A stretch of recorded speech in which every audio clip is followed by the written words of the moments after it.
Warahmatullahi wabarakatuh. Waalaikumsalam. Waalaikumsalam warahmatullahi wabarakatuh.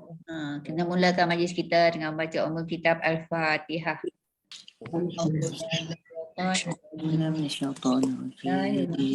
Bismillahirrahmanirrahim. Alhamdulillahirabbil alamin. Ar-Rahmanir-Rahim. Malik yaumiddin. Iyyaka na'budu wa iyyaka nasta'in. Alladzina an'amta 'alaihim ghairil maghdubi 'alaihim waladdallin. Amin. Bismillahirrahmanirrahim. Alhamdulillahirabbil alamin hamdan yuafi ni'amahu wa yukafi mazidah. Ya Rabbana lakal hamdu kama yanbaghi li jalali wajhika wa azimi sultani. Allahumma salli ala sayyidina Muhammadin abdihi wa rasulihin nabil ummi wa ala alihi wa sahbihi wasallam. Ya Allah, terimalah dan berkatilah majlis ilmu kami pada hari ini, iaitu kelas hadis 40. Dalam usaha kami memahami hadis-hadis tersebut dan berazam untuk beramal dengannya, sebagai tanda rasa kasih kami kepada junjungan Nabi Muhammad SAW, hamba-Mu dan Rasul-Mu. Ya Allah, kami memohon dari-Mu kebajikan yang segera dan yang akan datang, yang Kau ketahui dan kami tidak ketahui. Kami memohon dari-Mu syurga Firdaus tanpa hisab dan azab, dan apa jua yang boleh menghampirkan kami kepadanya dari percakapan, perbuatan, gerak hati dan keyakinan. Ya Allah, kami berlindung dengan-Mu dari neraka dan apa jua yang boleh menghampirkan kami kepadanya dari percakapan, perbuatan, gerak hati dan keyakinan. Ya Allah, kami mohon dari kebajikan apa yang dipohon oleh hamba-Mu dan Rasul-Mu Muhammad sallallahu alaihi wasallam. Ya Allah, apa yang Engkau tentukan ke atas kami sesuatu perkara, maka jadikanlah kesudahannya petunjuk. Allahumma barik lana fi Sya'ban wa balighna Ramadan. Ya Hayyu ya Qayyum ya Dzal Jalali wal Ikram. La ilaha illa anta birahmatika nastaghiitsu wa min azabika nastajiru. La takilna ila nafsi tarfat ainin. Waslih sya'nina kullahu bima aslahta bis-salihin. Subhana rabbika rabbil izzati amma yasifun. Wassalamun alal mursalin walhamdulillahi rabbil alamin.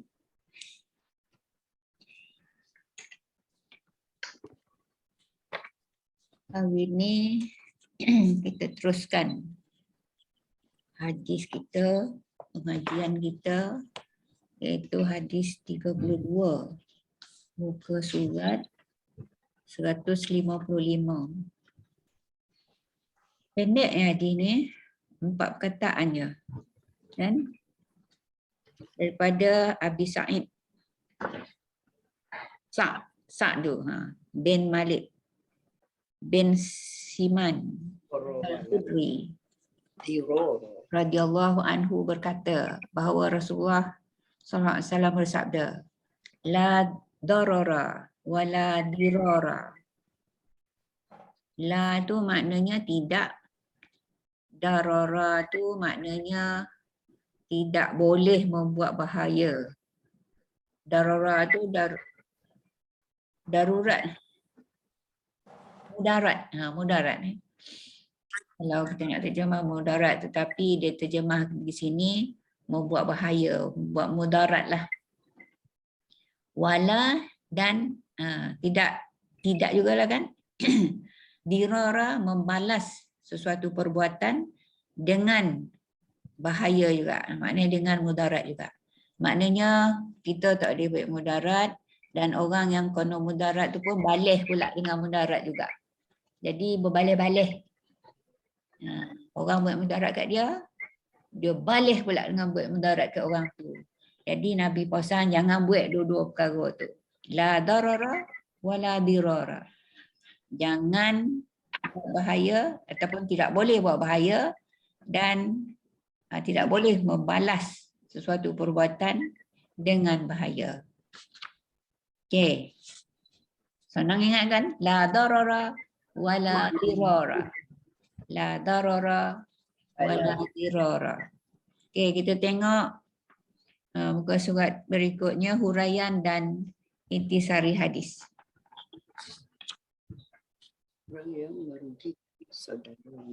Seseorang yang merugikan saudaranya dikatakan telah menzalimi saudaranya. Merugikan, bila merugikan orang lain maknanya dia sedang menzalimi orang yang dirugikannya itu. Macam tu maksudnya kan. Sedangkan berbuat zalim adalah haram, sebagaimana telah dijelaskan pada hadis Abu Zar. Dia bersalin plus 1. Belum apa. Hadis Abu Zar sebelum ni ada sebut kan, jangan jangan menyusahkan orang, zalimi orang kan. Maksud dari hadis yang Abu Zar tu, wahai hamba-Ku, sesungguhnya aku telah mengharamkan diriku berbuat zalim dan menjadikan haram juga antara kamu, maka janganlah kamu saling menzalimi. Baru ya lepas ni, hari tu kan kita baca ni kan.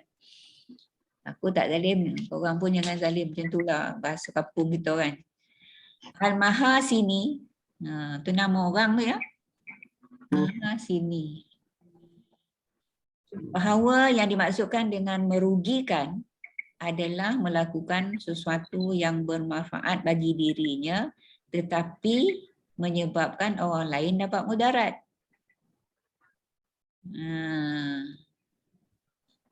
Merugikan orang lain, orang tu dapat mudarat, tapi manfaat pada diri, untung diri dia tapi menyusahkan orang lain. Tu cakap kampung lah kan. Aduh pula cakap kampung lah. Okey, sebahagian ulama berkata yang dimaksudkan dengan kamu membahayakan iaitu engkau merugikan orang yang tidak merugikan kamu. Orang tu tak ada pun nak merugikan dia apa-apa, menyusahkan dia kan, tapi dia yang menyusahkan orang tu kan. Sedangkan yang dimaksudkan saling merugikan iaitu engkau membalas orang yang merugikan kamu. Tapi engkau ambil kamu. Tak kisahlah kan. Engkau membalas orang yang merugikan engkau. Betul macam tu lah tak? Dengan hal yang tidak setara dan tidak untuk membela kebenaran. Maknanya bila dia dah disusahnya dek orang tu, bila dah dimudaratnya dek orang tu, maka dia balas pula kan. Hadis ini sama dengan sabda Nabi SAW yang bermaksud tunaikanlah amanat kepada orang yang memberi amanat kepadamu dan janganlah kamu berkhianat kepada orang yang berkhianat. Itu dia punya analoginya lah kan. Kalau orang beri amanah kita jalankan amanah tu. Jangan khianati amanah yang diberikan kepada kita.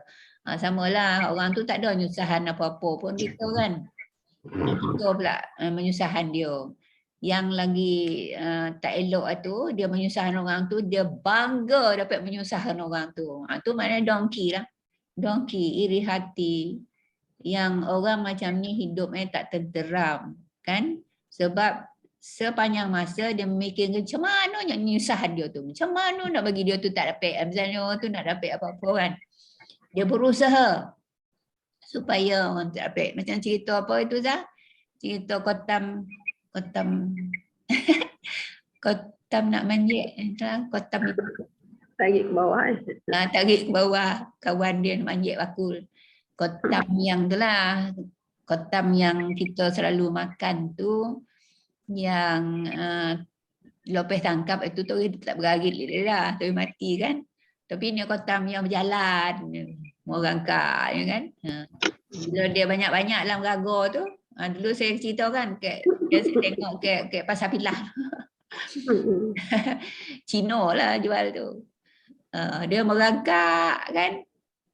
Yang kawan bawah ni tarik dia buat turun. Biar sama-sama kita duduk dalam ni, sama-sama tak lepas. Dah kata tu kotam Cina, kotam Melayu. Kotam Melayu macam tu. Cina elok dah. Melayu. Itu kata Melayu. Dia suka kalau orang lain pun sama-sama tak dapat dia.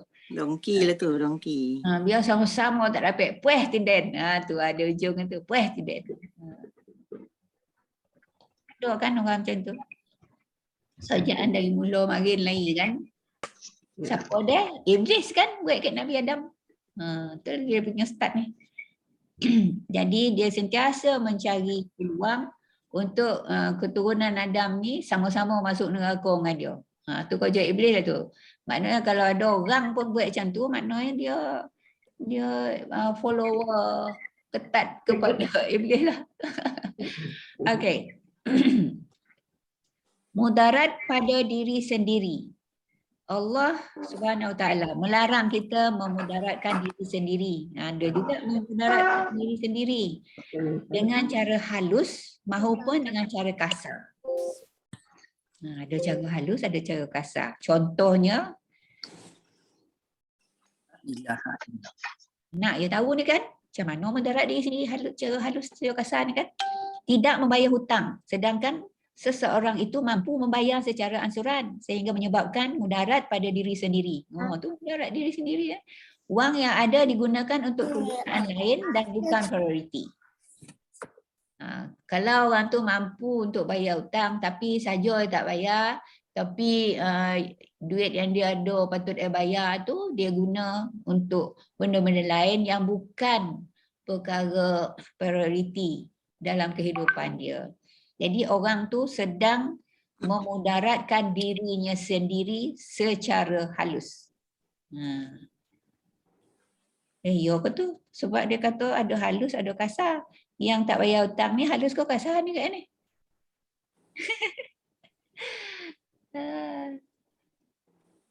Kira dua-dua pun boleh kot.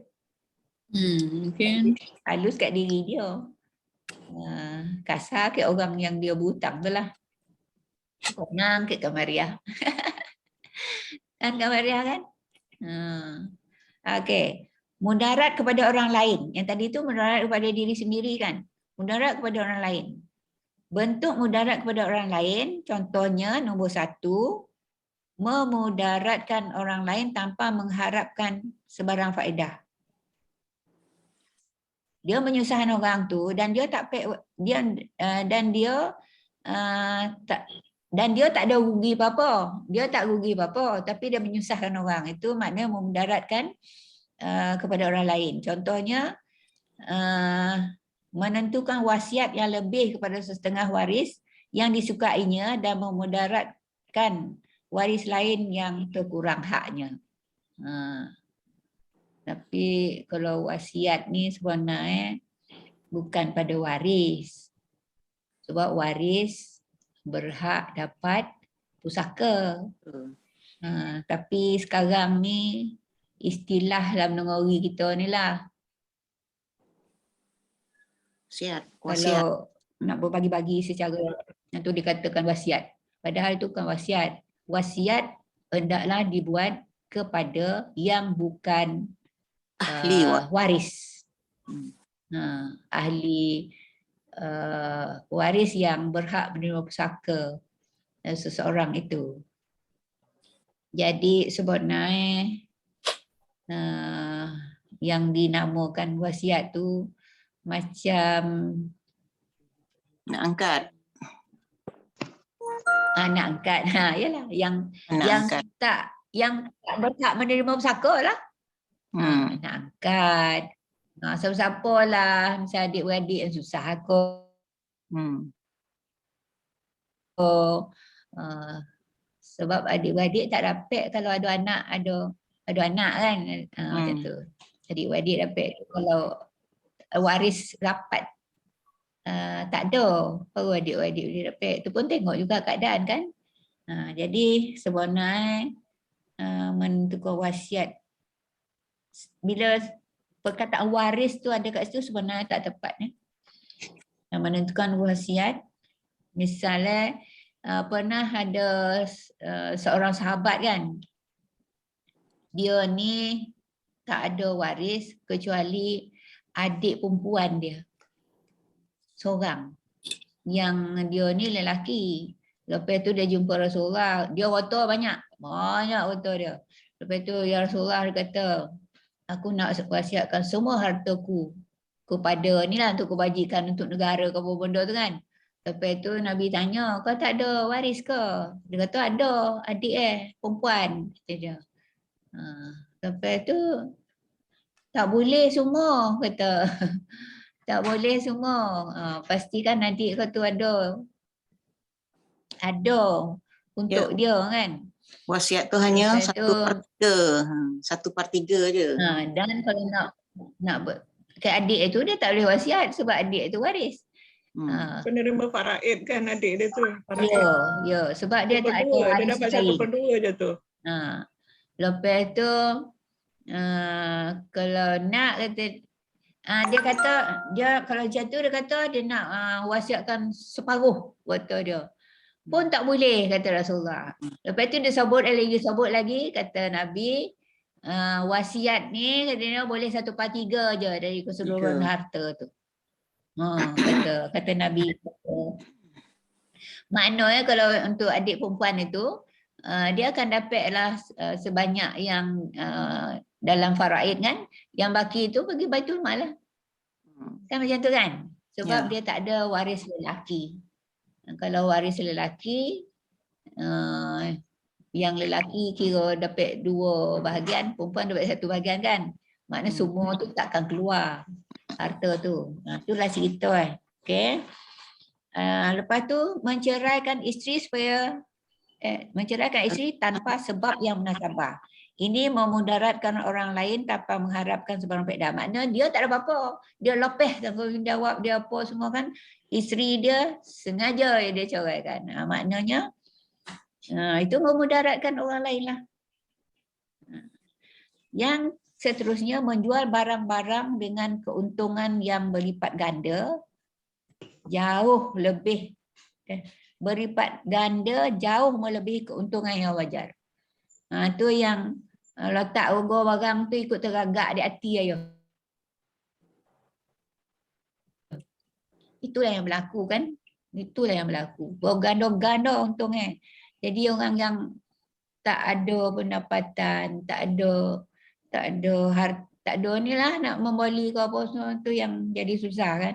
Sebenarnya perkara ni berlaku lah walaupun di negara kita balah negara-negara lain juga di dunia ni sama perkara tu. Terlebih-lebih betul meletak rogo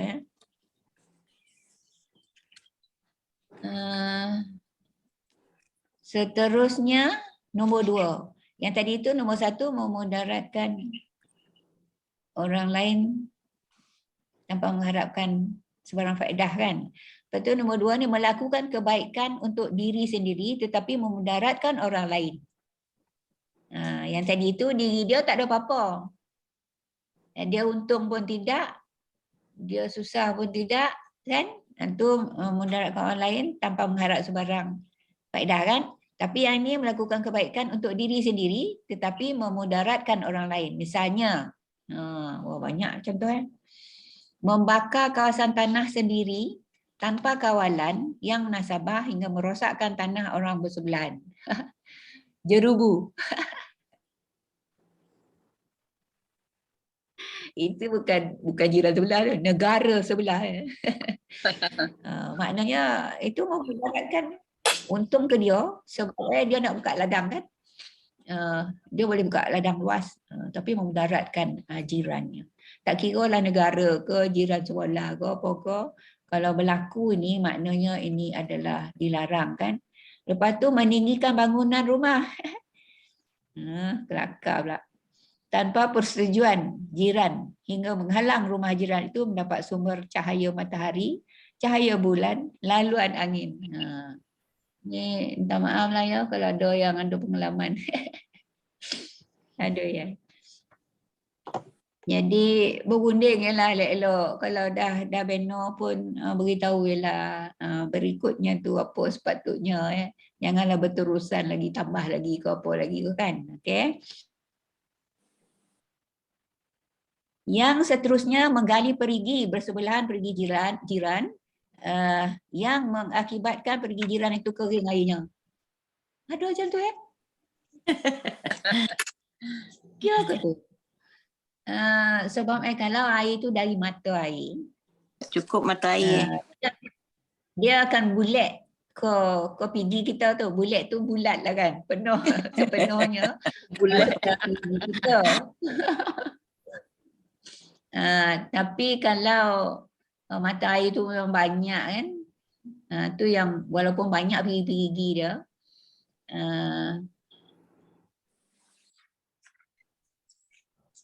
apa nama ni? Berbagi-bagi mata air. Tapi yang menyebabkan COVID, mungkin mata air tu tak ada kat tubuh tu. Tapi mata air tu dia air menjalar ya kan. Jadi bila menjalar tu maksudnya mana yang dokek dengan mata air tu, orang tu lah banyak dapat air. Kalau berlaku lah macam ni maknanya dilarang. Okey. Sampai korang ni, dah habis lah. Dah habis. Jadi itulah cerita. La darara wala dirara. Maknanya jangan kita memudaratkan orang lain. Dan orang yang menerima mudarat tu pula jangan pula berbalik. Mudarat ke pula. Pula berbalik maknanya berlawan-lawan lah. Sampai bila pun tak selesai. Lepas tu hidup masing-masing tak tenteram. Sebab kepala otak memikir apa dia nak buat ni. Biar dia ni. Biar. Ada yang bercakap macam mana? Tak dapat secara kasar, secara halus itu dah. Itu yang lagi dahsyat lah kan. Na'udzubillah min zalik. Okey, hadis ke 33.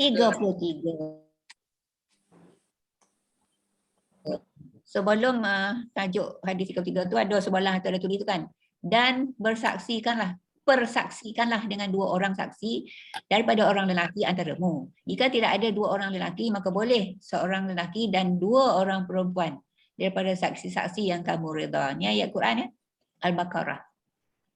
Jadi saksi ni pun macam pembahagian gotong sako kan. 1 untuk lelaki, 1 tu juga, tapi kalau perempuan 2 orang punya bahagian. 1 bahagian lelaki itu 2 orang punya perempuan. Kita dah bincang bab faraid ni dululah tahun 2015 kot kan. Mengira faraid waris masing-masing dulu tu. Masa tu tak tahulah Kamariah dah masuk ke belum. Dah ada pembentangan dah tu kat aku. Oh, dah ada pembentangan.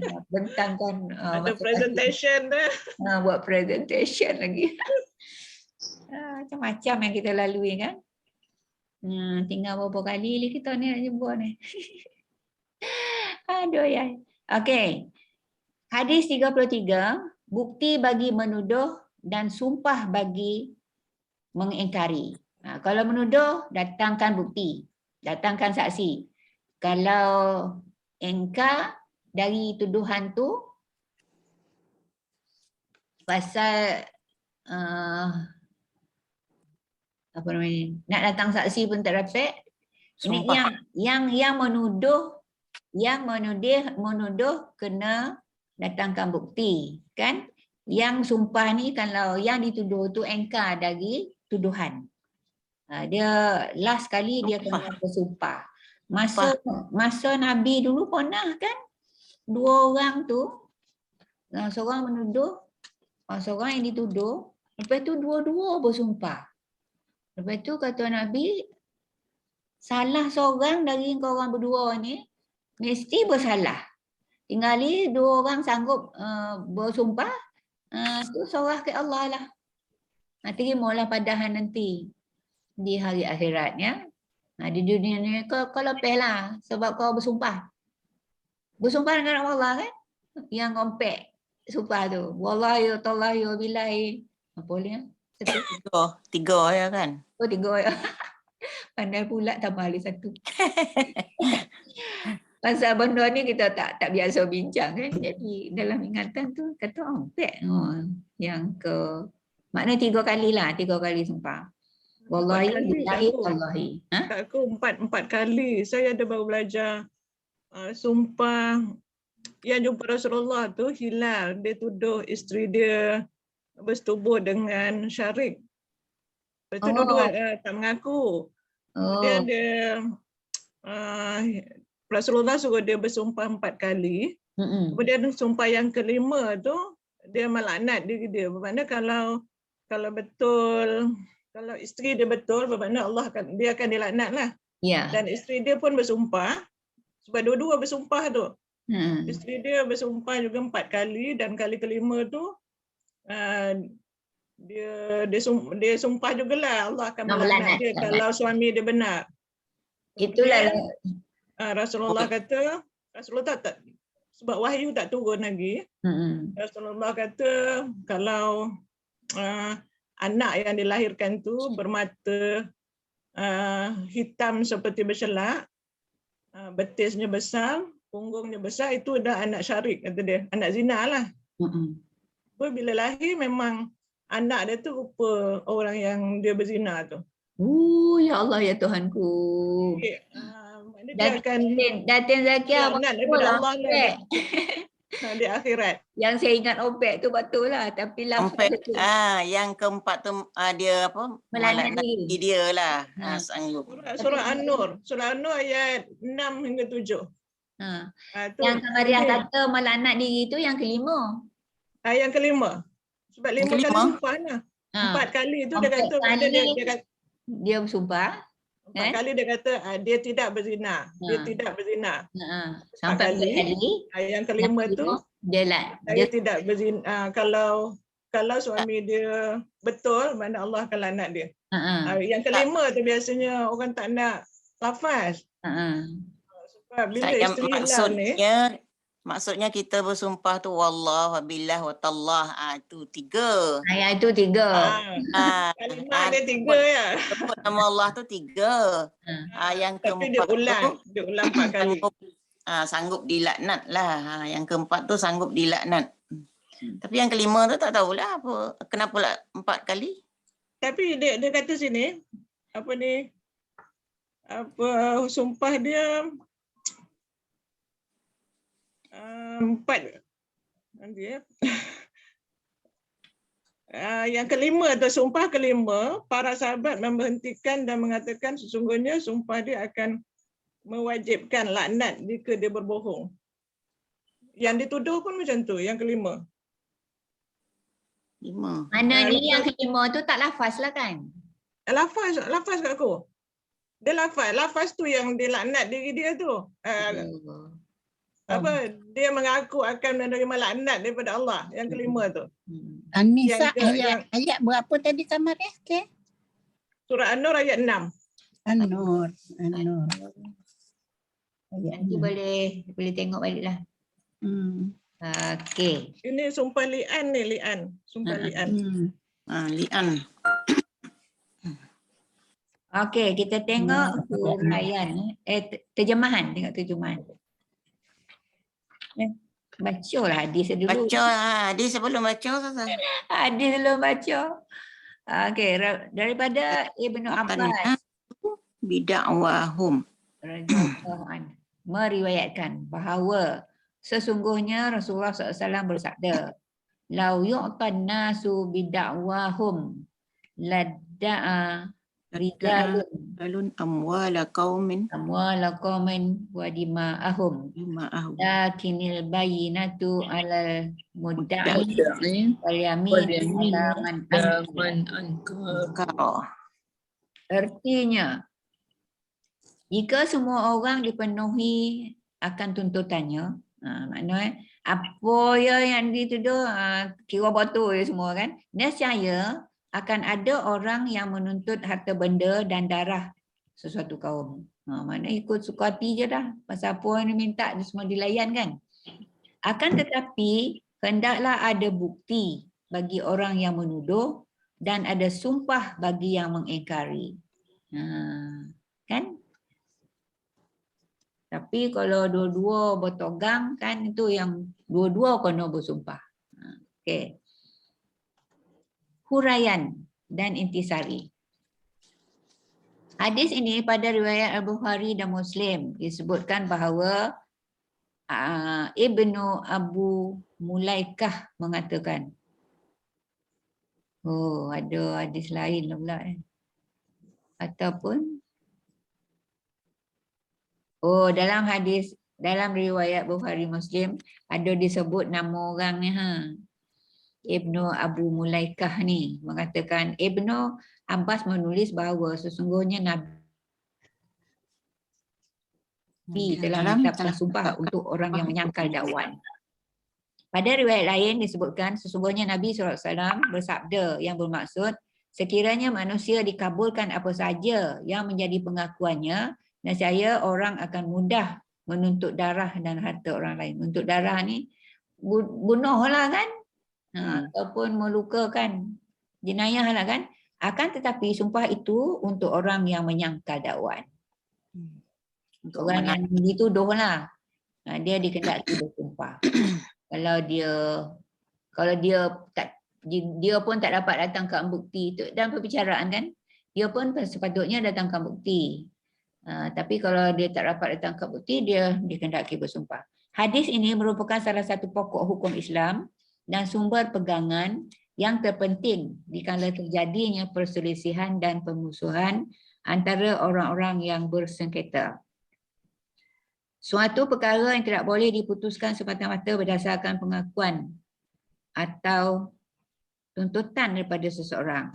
Maknanya tak boleh dengar sebelah pihak sahaja. Bila ada dua pihak macam ni, kedua-duanya kena bersemuka dan dijalankan perbicaraan ya. Dan dalam perbicaraan tu yang menuduh kena datangkan bukti. Yang dituduh kalau dia tidak mengaku bersalah, itu istilah dia. Jika dia tidak mengaku bersalah dan dia pun tak dapat pula kemukakan sebarang bukti, maka dia dikehendaki bersumpah. Okey. Pengajaran.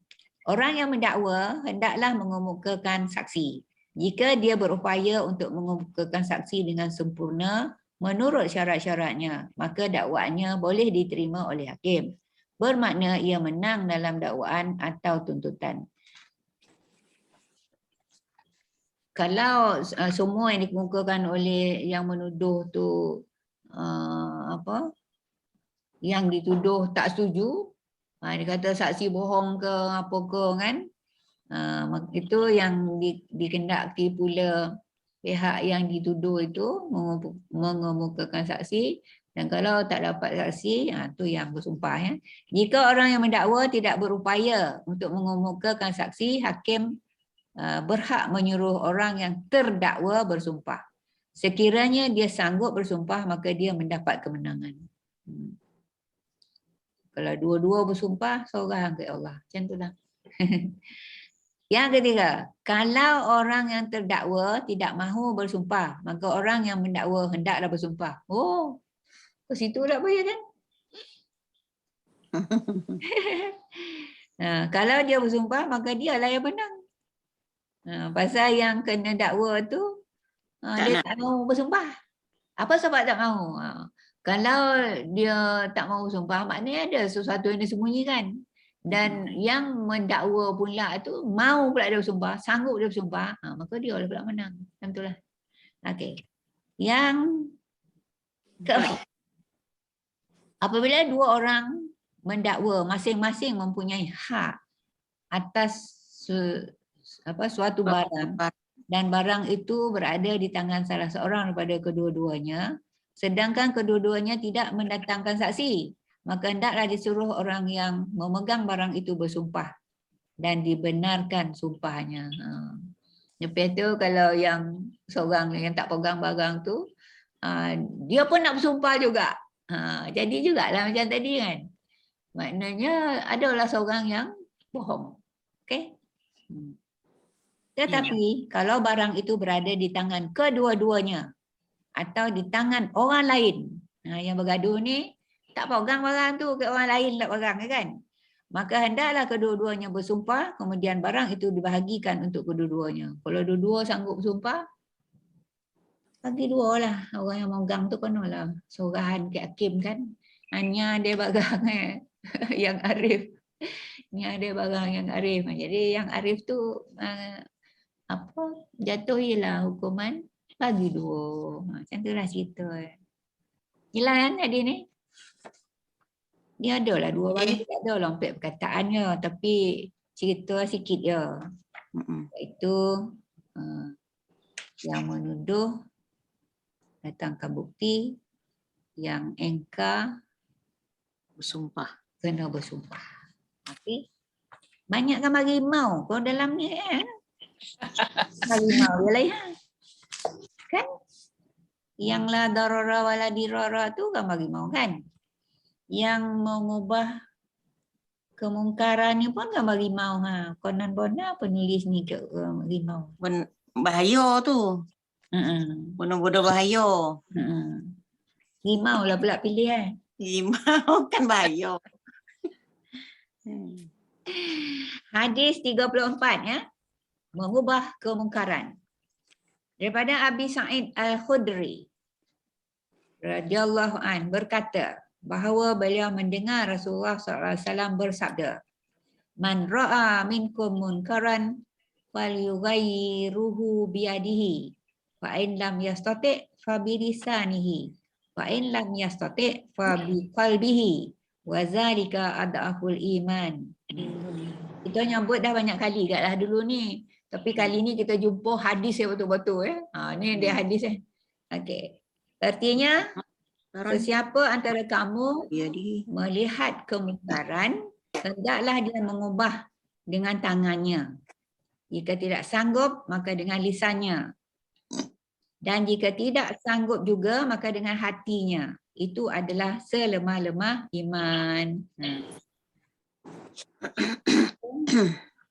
Uraian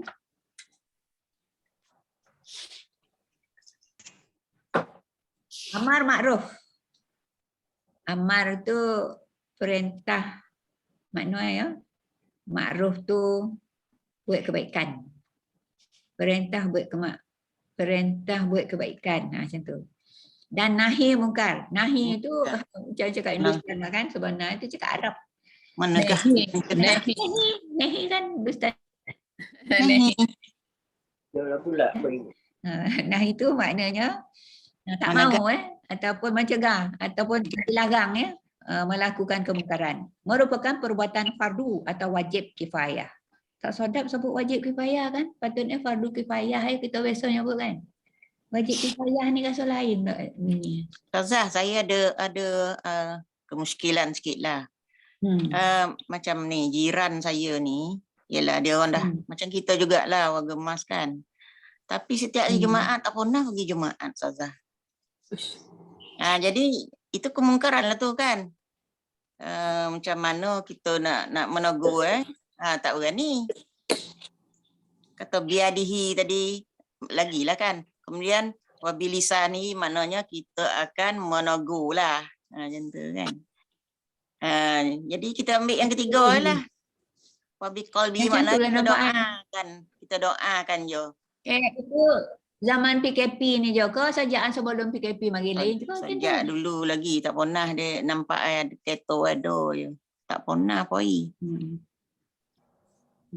Saya pun dah beritahulah persatuan taman kan, tapi dia orang pun tak berani nak apa.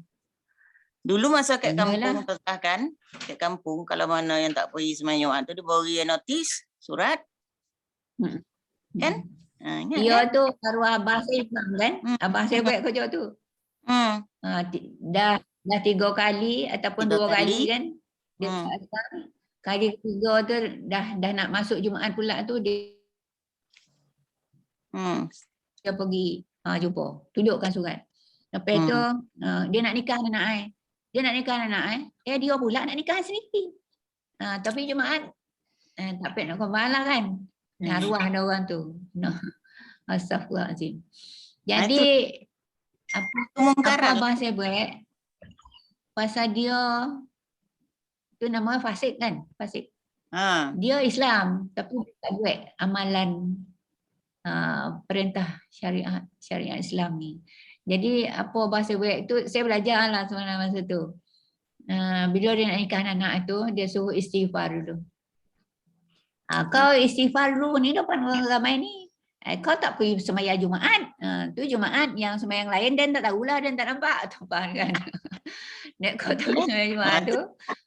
Kira kau ni orang Islam fasid, kata dia. Jadi kau kena istighfar. Kau tak dapat nikah anak kau dah. Jadi dia istighfar lah. Istighfar lah. Dan istighfar tu ialah kita terima lah kan pasal dia istighfar. Lepas tu nikahlah dengan anak ai. Anak ai beberapa orang lah tu perempuan tu tiap kali. Memang macam tu lah bahasa baik. Nah, jadi wali pula tu kan. Wali fasik. Dia nak nikah anak ai tu. Taklah, wali fasik tak dibenarkan. Memang tak boleh. Apa Tu nama dia istighfar tu ya. Bertaubat dulu. 3 kali dia istighfar. Memang saya tengok waktu tu. Pasal jiran kan. Jiran tak adalah sebelah rumah waktu, tapi jiran sekampung lah. Okey, macam tu. Orang macam tu kat aku, kalau dia kata sembahyang Jumaat tu tak wajib, dia dah jadi kafir kan? Tak boleh. Kalau dia kata sembahyang Jumaat tu dia tahulah wajib, tapi saja dia tak pergi. Ya, itu yang dia fasik kan? Kalau katalah dia alasan sembahyang tak pergi kaki sakit dah ya. Tapi pergi sana sini lepas pula. Jalan elok ya. Kalau macam itu kan orang yang macam orang lelaki jugalah kena slutok pergi ke rumah dia lah kan. Kita ni kalau bercakap macam tu saja takut kadang teguri hati ke jiran kan. Kan tak bertegur siapa pula dengan kita. Semualah tu. Tak sungat masuklah tembok tu Datin. Dia tak tahu siapa pengirimnya. Iyalah. Patutnya tu tanggungjawab pengurusi taman atau tanggungjawab surau. Tapi mungkin dia perlukan laporan kita lah kan, laporan jiran lah kan. Jiran yang tahu. Nanti dia kata kita tuduh pula ya. Kan kata kita menuduh lah. Tu tak sedap. Semua tu tak berjalan lah jadinya. Biarnya macam tu. Tapi itulah Nabi dah pesan kau tak dapat dengan tangan, dengan lisan, tak dapat dengan lisan, dengan hati. Mari kita tengok huraian hadis ni. Okey. Yang wajib kifayah ni kalau nak senang menangkap kita ni kata fardu kifayah sebab kita biasa sebut fardu kifayah. Fardu tu maknanya wajib kan. Jadi wajib kifayah tu fardu kifayah lah. Jika telah ada sebilangan orang yang menjalankannya bagi suatu kawasan atau karya, maka yang lain terlepas daripada tanggungjawab. Itu yang fardu kifayah ya. Itu fardu kifayah. Ini wajib kifayah. Ini fardu ain. Kan? Iyalah. Yang tak pergi solat Jumaat fardu ain bukan fardu kifayah. Fardu ain kat dia tu. Kat dia tu lah. Fardu ain kat orang sembahyang tu. Fardu kifayah ni kita yang menegur tu. Kita yang menegur tu fardu kifayah. Sebab ada pilihan kan. Jika semua orang meninggalkannya, maka berdosa-dosa orang yang mampu melaksanakannya kecuali yang uzur. Ada lah kat tapak tangan tu ada tulis kan? Binasalah orang yang tidak mengetahui dengan hatinya akan yang hak dan yang mungkar. Binasa ni lah macam sembahyang Jumaat tak. Kok pergi sembahyang pun sama je. Macam sembahyang kat rumah, kok lah kat rumah dia sembahyang. Kok lah dia makna dia buat kesimpulan sendiri je, buat hukum sendiri je. Jadi binasa lah tu. Ada ketikanya wajib kifayah atau fardu kifayah ni menjadi wajib ain, fardu ain ya. Diwajibkan bagi tiap-tiap individu. Misalnya jika di suatu tempat yang tidak ada orang lain mengetahui kemungkaran itu selain dia, atau kemungkaran itu hanya boleh dicegah oleh dia sendiri, maka menjadi wajib ain ke atas dirinya untuk melakukannya. Misalnya seseorang yang melihat isteri, anak atau pembantu rumahnya melakukan kemungkaran atau kurang sempurna dalam melaksanakan kewajipannya, maka kewajipan itu terang-terang ke atas dirinya. Tertanggung. Tertanggung. Pembantu rumah ni lah yang ni. Dia ada lah rumah 24 jam. Kena bertudung 24 jam. Tu di antara bertudung tu lah tu. Kalau dia tak dapat melakukan tu, makna dia tanggung lah. Okey, seterusnya muka surat 166. adab mencegah kemungkaran. Nombor 1, haruslah menyiasat terlebih dahulu dan mengetahui kedudukan sebenar sesuatu perkara. Jangan sekelimeh yang nampak atau gue buat keputusan. Itu adalah silap kan. Kita kena siasat dulu. Yang kedua, menegur dengan cara penuh hikmah agar orang yang ditegur dapat kembali ke jalan yang benar. Yang ketiga, tidak membuka aib seseorang seperti menegur dan memarahi seseorang di khalayak ramai atau membuka aib orang lain di laman sosial. Ada lah laman sosial. Inilah kitab yang keluar apa zaman ada laman sosial ya. Masuk dalam hukum . Okey, syarat mencegah kemungkaran. Syekh Al-Qardawi telah menggariskan syarat-syarat mencegah kemungkaran seperti berikut. 1, perkara yang disepakati sebagai haram. Dah sah-sah dah benda tu memang haram. Dah sepakat ya. Yang kedua, kemungkaran berlaku secara terang-terangan. Dah tahu benda tu haram, lepas tu dilakukan secara terang-terangan. Yang ketiga, ada kemampuan dan kuasa dalam mencegah kemungkaran. Yang tangan tu maksudnya kuasa ya. Bukannya lompang ke tumbuk ke apa ke ya. Kan tadi kata kalau hendaklah cegah dengan tangan kan. Maksudnya tangan tu kuasa. Yang keempat, tidak bimbang berlakunya kemungkaran yang lebih besar. Maknanya kalau dibian tahu ni kan kemungkaran lebih besar akan berlaku. Kan? Jadi perkara itu, ini semua syarat mencegah kemungkaran. Okey. Pengajaran. Kadang-kadang ada pengajaran ni, kadang tak ada kan. Yang tadi tak ada, ni ada. Okey. Pengajaran yang dimaksudkan mengubah dengan tangan itu ialah jika ada kekuasaan, bukan mengubah dengan kekerasan yang boleh membawa kepada perkelahian, kekacauan, peperangan dan pertumpahan darah. Itu maksud dengan tangan. Jika tidak mampu diubah dengan kekuasaan atau kekuatan, sebab tidak dan atau kekuatan tidak dimiliki, ubahnya dengan lisan. Kata-kata, dakwah dan tunjuk ajar. Rasulullah SAW bersabda yang bermaksud, jihad yang utama ialah perkataan yang benar di sisi pemerintah yang zalim. Ni hadis Nabi ya. Yang ketiga, peringkat terakhir ialah mengubah dengan hati, iaitu dengan cara tidak bersetuju dengan sepenuh hati perkara kemungkaran itu berlaku. Tapi ini dalam hati je lah kan. Lepas itu menentang dan memberi kemungkaran itu dengan hati. Saya nak minta kawan-kawan tambah satu lagi. Mendoakan.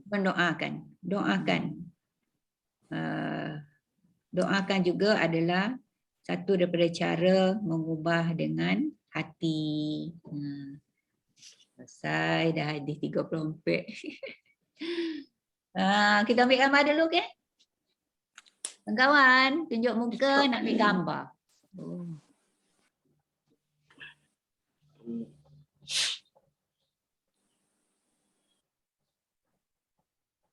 Jo, tunjuk muka Jo. Datin Farah, tunjuk muka. Woi, comel mata hitam lah. Dalam kereta ke? Datin Farah dalam kereta ke? Sitana Johara, Jo.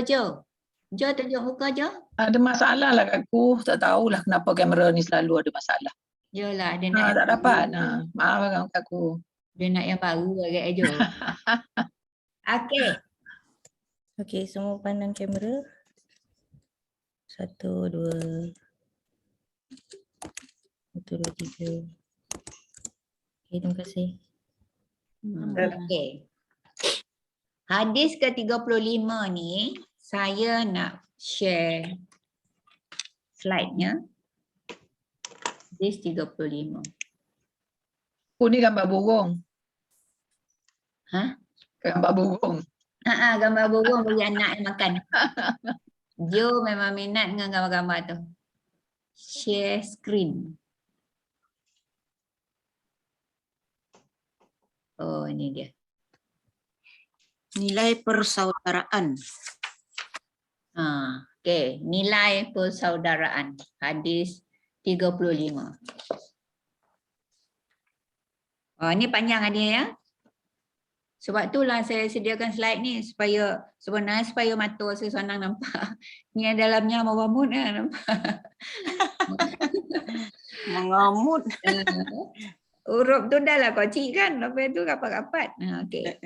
Daripada Abi Hurairah. Tahasadu wala tanajasu wala tabaghadu. Abi,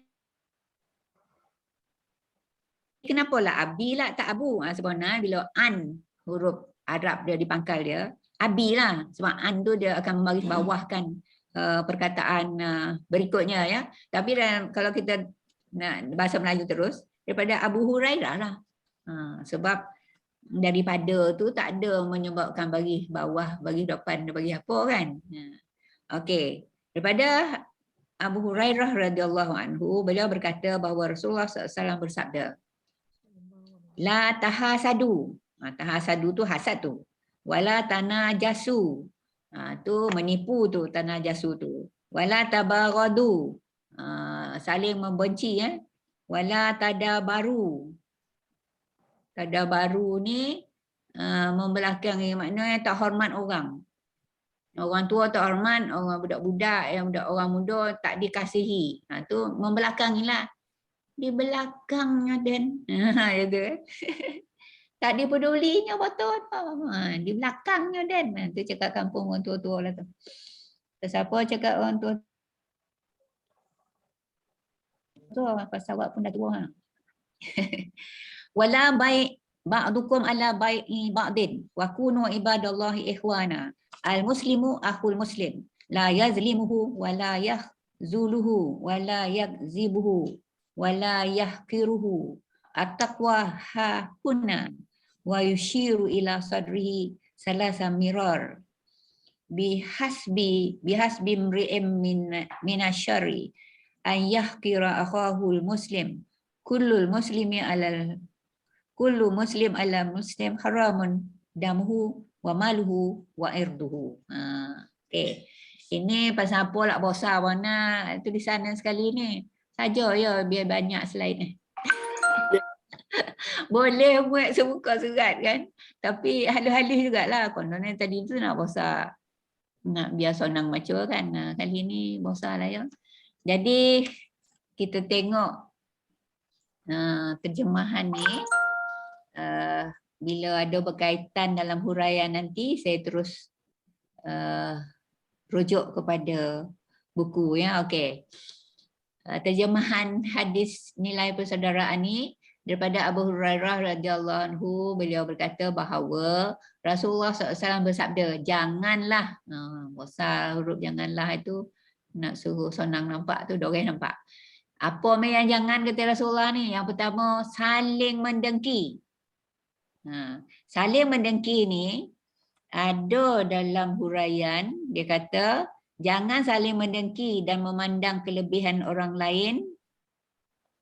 Jangan saling mendengki dalam memandang kelebihan orang lain kerana akan memutuskan persaudaraan. Ini dengki ni sebenarnya tengok orang lain lebih. Kan? Orang lain tu lebih pada dia. Jadi datanglah dengki tu. Macamlah iblis terhadap Adam. Kan? Didongkinya lah Adam tu. Sebab Allah suruh iblis ni sujud pada Adam. Dalam huraian ni, sujud tu bukannya macam sujud menyembah Tuhan tu. Tapi maksud sujud di situ ialah hormat. Ya. Hormat pada Adam. Tapi iblis ni action ya. Dia sombong. Dia kata dia tak patut buat apa pula. Dia nak sujud ke Adam. Adam tu dia buat di tanah. Dia buat dari apa iblis ni? Dari api kan. Kalau malaikat dari cahaya. Ya? Okay. Jadi jangan saling mendengki. Dah lawan tu dongki kat dia. Orang yang dia dongki tu pun dongki juga kat dia. Berbalai-balai juga. Tu saling mendengki. Berbalas-balas. Dalam memandang kelebihan orang lain kerana akan memutuskan hubungan persaudaraan. Maksudnya jangan berasa gembira agar luput nikmat daripada orang lain. Perasaan sedemikian adalah haram dan dalam hadis lain disebutkan jauhilah olehmu sekalian sifat dengki kerana dengki itu memakan segala kebaikan seperti api memakan kayu api. Memakan kayu. Ni gambar bawah tu gambar apa tu? Gambar api aja. Gambar api. Kayu bakar api. Kayu. Kayu api lah tu kan. Ya. Itu yang merah tu nyala tu api lah tu. Okay. Yang kedua, janganlah saling menipu.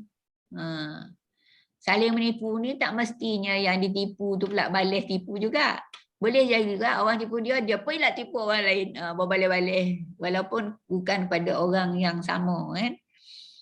Jangan menipu ni, jangan saling menipu seperti menipu timbangan dalam berjual beli. Menipu untuk kepentingan diri sendiri dan sebagainya.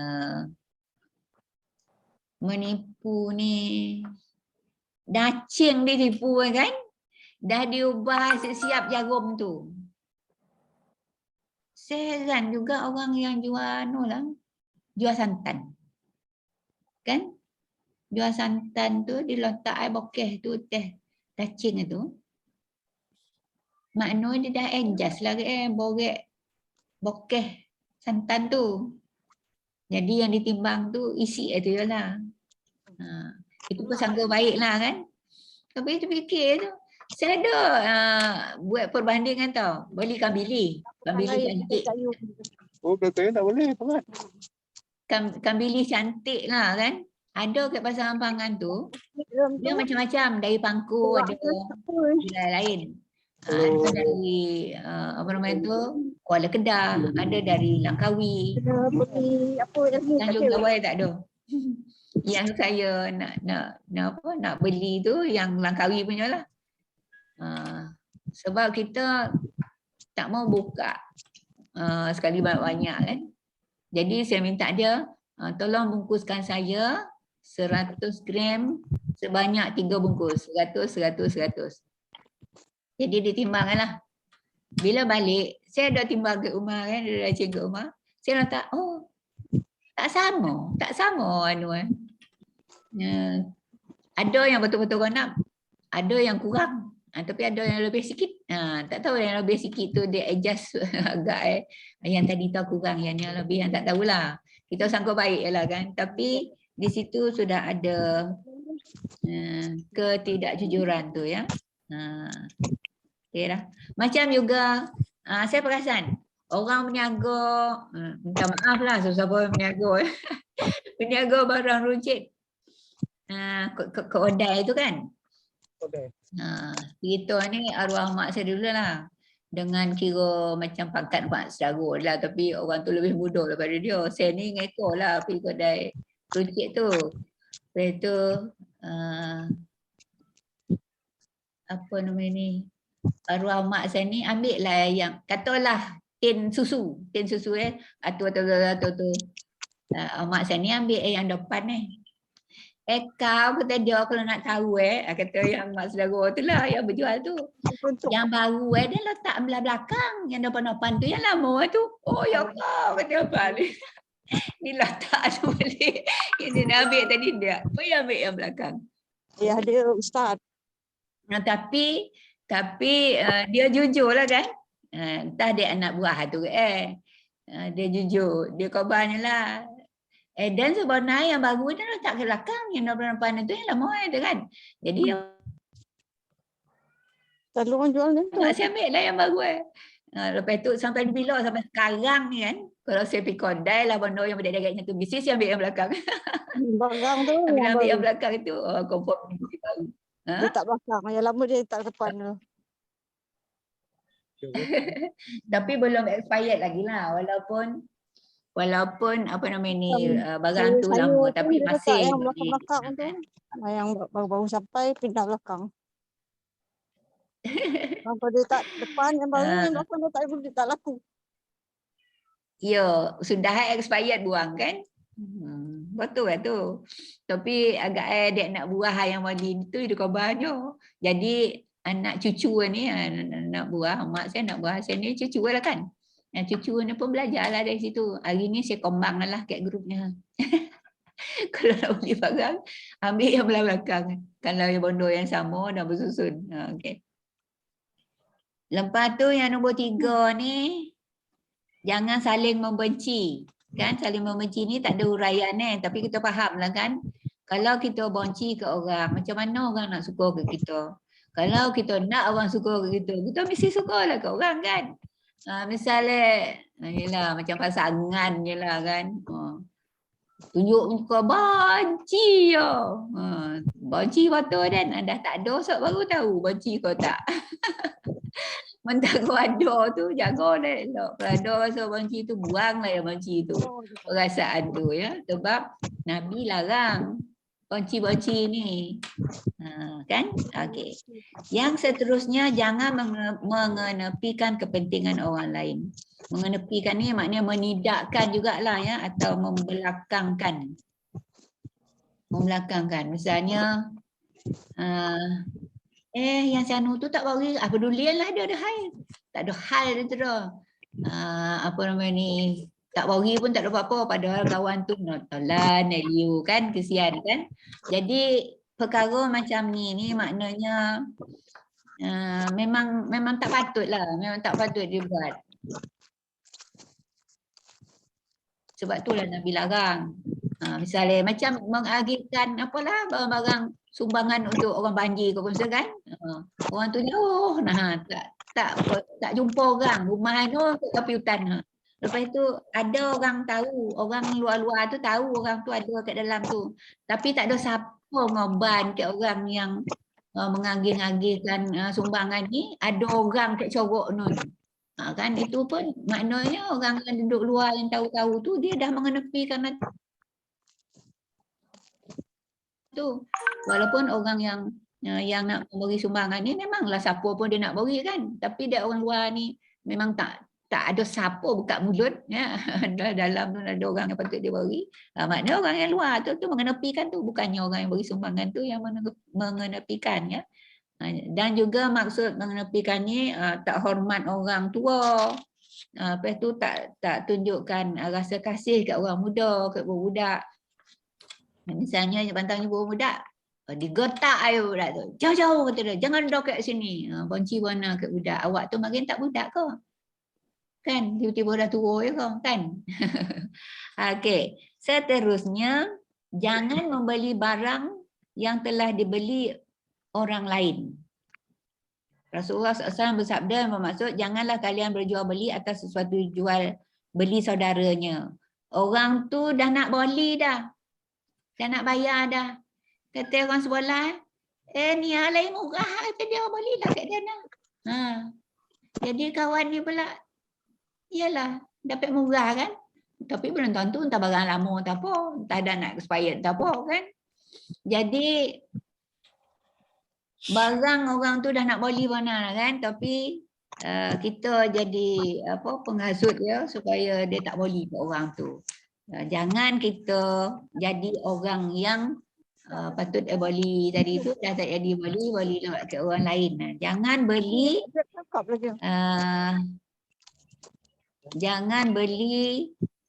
jangan berjual beli atas sesuatu jual beli saudaranya. Sama juga macam ni tau. Orang tu dah bertunang. Tapi dia mengorat. Alah dia kata, belum akad lagi. Boleh dia tu. Ada yang buat kerja macam tu. Dia bercinta dengan perempuan lain. Dia orang lelaki lah. Lepas tu bertunang dengan orang lain. Lepas tu nikah dengan orang lain lagi. Dan nikah dengan orang lain tu nikah lain-lain. Bermadu lah pula yang dia jadi nikah tu. Ada orang macam tu. Bercinta tu bukannya seorang lah tu dah. Beralih. Lepas tu ada lah yang pernah bertunang. Lepas tu ada lah yang pernah. Itulah. Jadi macam ni pun termasuk sebenarnya dalam hadis ni. Ya. Walaupun nama bertunang kan bukanlah boli perempuan tu kan, tapi ni sebah dia. Kalau kita Boleh jadikan panduan ya. Okey. Seterusnya, jangan jadilah kamu hamba-hamba Allah yang bersaudara. Ini alun habis dia kan, jangan menipu ni ada lagi. Jangan menzalimi atau menganiaya. Kunu ibadah Allah. Jangan menzalimi atau menganiaya. Menganiaya orang lain kerana aniaya itu bertentangan dengan fitrah semula jadi manusia. Lepas tu membohongi. Oh ni yang belakang lagi ni. Hadis yang belakang lagi, okey. Jadilah kamu hamba Allah yang bersaudara. Seorang Muslim adalah saudara bagi Muslim yang lain. Betul lah tu kan?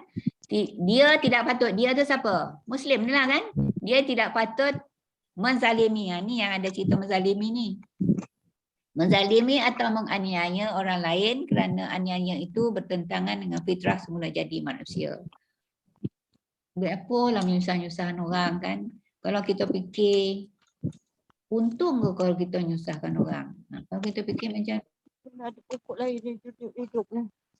tu, tak ada pun untungnya, rugi ada kan? Kalau kita ingat ke Tuhan, memang tak nak buat benda-benda macam tu kan? Jadi sepatutnya lah kita jangan menzalimi atau menganiaya orang lain. Lepas tu yang kedua, dia tidak patut, orang Islam tak patut membiarkannya dalam kehinaan. Maknanya tak patut saudara kita ni kan, kita saudara kan, jangan biarkan saudara kita ni dalam kehinaan. Okey. Dan seterusnya, dia tidak patut, iaitu Islam sama Islam ni membohongi dan merendah-rendahkannya. Dah lah. Sebab apa dia bohongi? Sebab dia pandang rendah ke orang tu. Jadi kalau ini berlaku maknanya tak ada lah nilai persaudaraan sesama Muslim tu. Ya? Dalam huraian ni membohongi atau mendustai orang lain kerana perbuatan ini boleh menyebabkan hilang kepercayaan orang lain kepada kita. Berbohong dan berdusta boleh menjadi pengkhianatan. Mungkin kita semua ada pengalaman. Bila orang tu selalu cakap bohong. Cakap mungkin, janji mungkin. Cakap memang tak boleh pakai lah. Bila macam tu, siapa nak percaya kat kita? Ya tak? Alah dia tu. Sebab tu ada yang kata apa? Dia tu kan 10 cakap, 2 boleh tak boleh pakai. Itu pengalaman saya sendiri betul tu. Tapi saya tak boleh siapa orang, tak boleh beritahu siapa orang kan. Itulah ya. Satu pun tak boleh pakai lah tu. Yalah, kalau 10 dia bercakap, 2 boleh tak boleh pakai. Makna sekalian yang ada dari mulut itu semua tak betul. Dan yang belum keluar pun lagi, dia 2 boleh. 10 tu dah keluar. Bila 2 yang belum keluar pun dari mulut itu, semua bohong lah. Tapi memang betul lah pula. Nak buat macam mana? Dah lah tu kan. Takwa itu di sini. Rasulullah kan. Takwa itu di sini. Lepas tu dia tunjuk ada dia. Dah dengan dia tunjuk ke dia topuk ke tak tahulah. 3 kali. Takwa itu di sini. Takwa itu di sini. 3 kali ya. Takwa tu kita dah sebut banyak kali kan. Lepas tu cukuplah seseorang dikatakan buruk. Cukuplah seseorang dikatakan buruk jika sampai menghina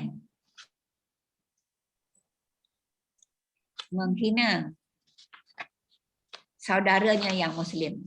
Menghina tu, saya tak nampak. Okey, menghina saudaranya yang Muslim. Cukuplah seseorang dikatakan buruk jika sampai menghina saudaranya yang Muslim. Sesiapa yang suka menghina orang, memang confirm buruk lah. Perangai memang buruk lah perangai. Cukuplah seorang dikatakan buruk perangai. Kalau kita nak tambahlah buruk perangai jika sampai menghina saudaranya Muslim. Menghina orang macam lah dia mulia bona kan. Okay. Dan seterusnya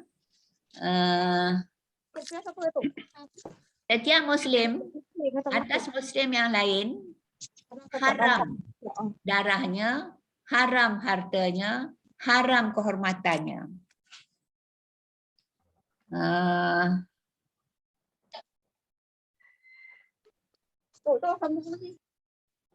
Yang menghina tadi ada huraian lagi ya, muka surat 170 tu.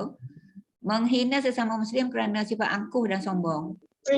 Ini akan melenyapkan perasaan kasih sayang sesama Islam. Rasulullah SAW bersabda yang bermaksud, kamu tidak akan masuk syurga sehingga kamu beriman. Dan tidak dikatakan kamu beriman sehingga kamu berkasih sayang. Mahukah aku tunjukkan kepada kamu satu perkara yang apabila kamu perbuat, nescaya kamu berkasih sayang? Senang ya, iaitu sebarkan salam antara kamu. Beri salam tu sebenarnya boleh apa namanya? Menghubungkan, Merapatkan silaturahim. Merapatkan rasa kasih sayang sesama Kasih sayang. Okey. Yang ujung ni saya berkenan Mak Mek ni. Hendaklah engkau pelihara ni. Seorang ulama tasawuf Ar-Razi Yahya bin Mu'az ya berkata, hendaklah engkau pelihara 3 perkara yang menjadi habuan orang mukmin, iaitu pertama, jika engkau tidak dapat memberi manfaat kepadanya, maka janganlah engkau menyusahkannya. Betul kan? Yang kedua, jika engkau tidak mahu menyukakan dia, maka janganlah engkau mendukakan dia. Yang ketiga, jika engkau tidak mau memuji dia, maka janganlah engkau mencela dia. Maknanya simpanlah mati. Apa yang rasa dia ni, astagfirullahalazim, macam itulah. Kalau dah keluar, dia ni, kan, tu nak nyabut lah tu. Istighfar dia lah, astagfirullahalazim. Okay. Jadi itu hadis 35. Hadis 36 ni panjang juga. Minggu depan lah di 36 ni lah. Jadi banyak masuk ni. Kok kita baca dulu. Hadis 36. Saya ada sediakan slide ni. Hadis boleh baca. Balasan meringankan beban orang lain. Balasan meringankan beban orang lain. Gambar burung lagi je. Yang tadi tu burung beri anak makan kan? Yang ni burung bulan tangan. Tapi bukan, yang confirm bukan merpati lah. Sebab merpati jinak di tangan. Payah nak tangkap kan? Okay. Balasan meringankan beban orang lain. Burung ni payah nak terobam ke kopak patah ke apa kan. Jadi tolong dia, bagi dia makan. Jadi janganlah bodak beban dia. Macam tu lah kot. Daripada Abu Hurairah radhiyallahu anhu. Abu Hurairah lagi ya. Meriwayatkan daripada Nabi SAW hingga bersabda. Man nafasa an mu'minin kurbatan min kurabid dunya nafasallahu anhu kurbatan min kurabi yaumil qiyamah wa man yassara ala mu'sirin yassarallahu alaihi fid dunya wal akhirah wa man satara musliman satarahu Allahu fid dunya wal akhirah wallahu fi auni al-abdi ma kana al-abdu fi auni akhihi wa man salaka tariqan yaltamisu fihi alma sahalallahu lahu bihi tariqan ila jannah wa majtama'a qaumun fi baitin min buyutillah yatluna kitaballah wa yatadarasunahu bainahum illa nazalat alaihimus sakinah wa ghashiyat humur rahmah wa haffat humul malaikah wa zakarahumullahu fiman indahu wa man batta'a bihi amaluhu lam yusri' bihi nasabuhu. Kita tengok terjemahannya.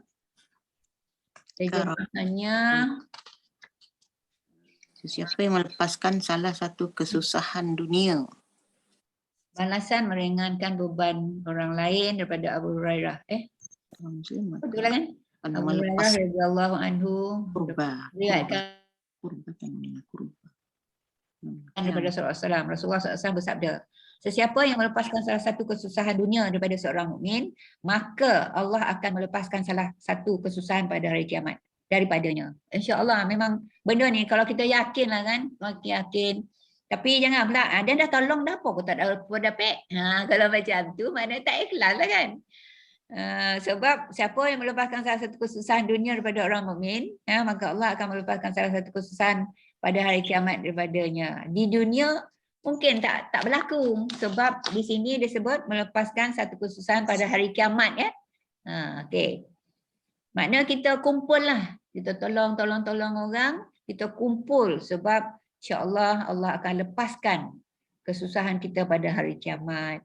Yang kedua, sesiapa memudahkan orang yang tengah dilanda kesulitan, maka Allah akan memudahkannya di dunia dan di akhirat. Tadi di akhirat saja kan.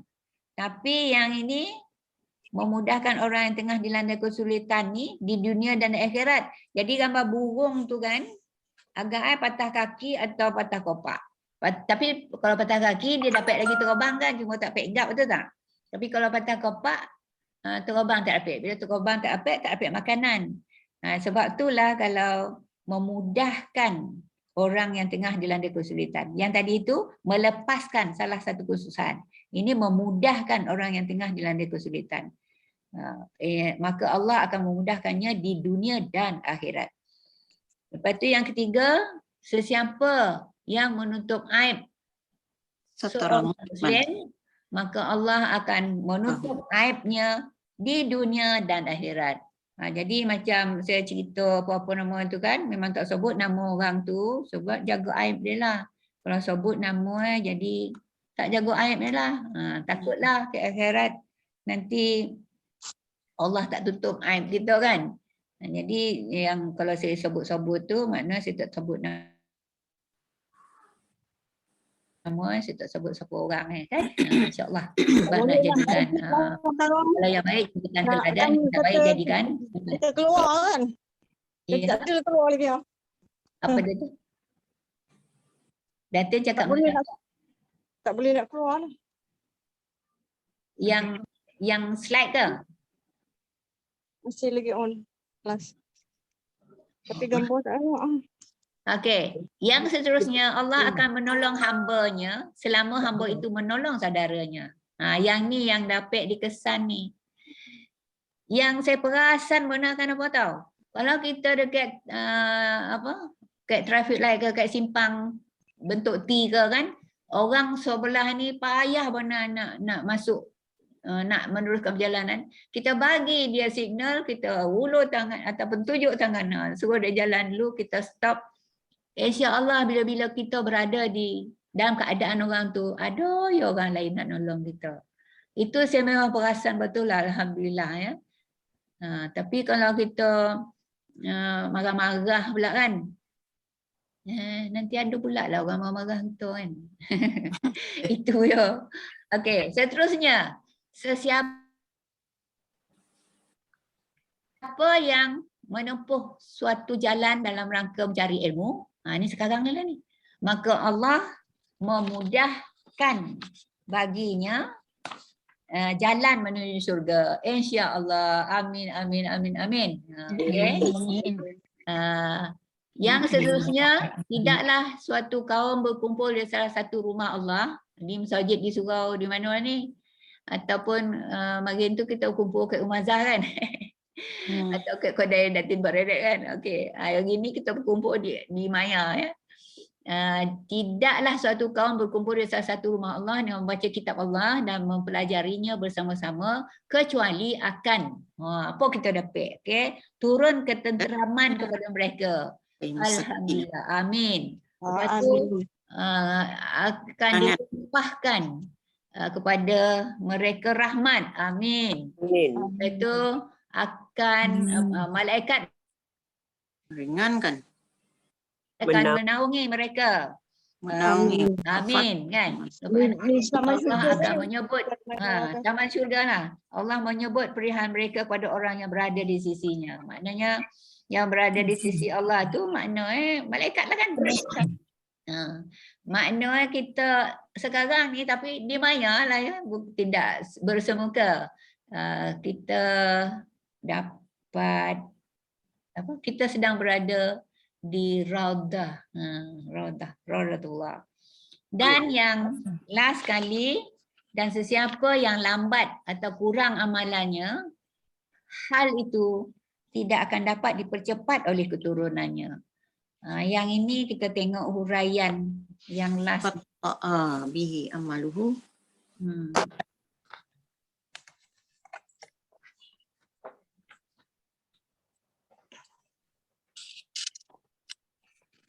Dilindungi malaikat. Oh, yang lambat. Mana tadi yang lambat? Oh, tak ada. Lambat tu kurang amalan Ustazah. Tak dapat tak pek ditolong dek sesiapa. Dapat ditolong dek kena cari sendirilah. Di sendiri jelah. Lambat tu maksudnya kurang. Apa yang kurang amalan kata Rasulullah, hal itu tak dapat dipercepatkan. Tak dapat ditolong lah kan oleh keturunannya. Walaupun memang anak-anak tu mendoakan, tapi kalau dah kurang bona kan tak dapat nak menampung dah. Jadi kira selesai lah ni ke? Selesai lah kan? Kira selesai. Hadis 36. Okey. Hadis 36. Alhamdulillah.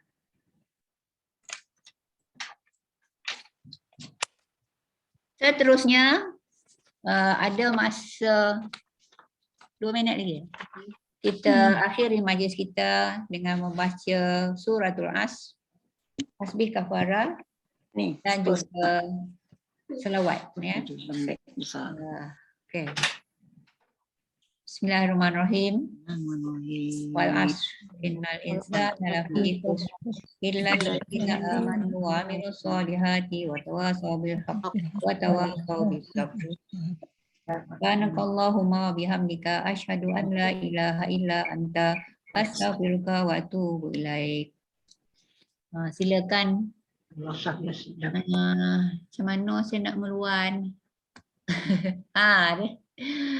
Okey, dah. Silakan. Kawan tutup suara ya, termasuk saya lah. Sallallahu ala Muhammad sallallahu alaihi wasallam sallallahu ala Muhammad sallallahu alaihi wasallam ya Nabi salam alaika ya Rasul salam alaika ya Habib salam alaika salawatullah alaika sallallahu ala Muhammad sallallahu alaihi wasallam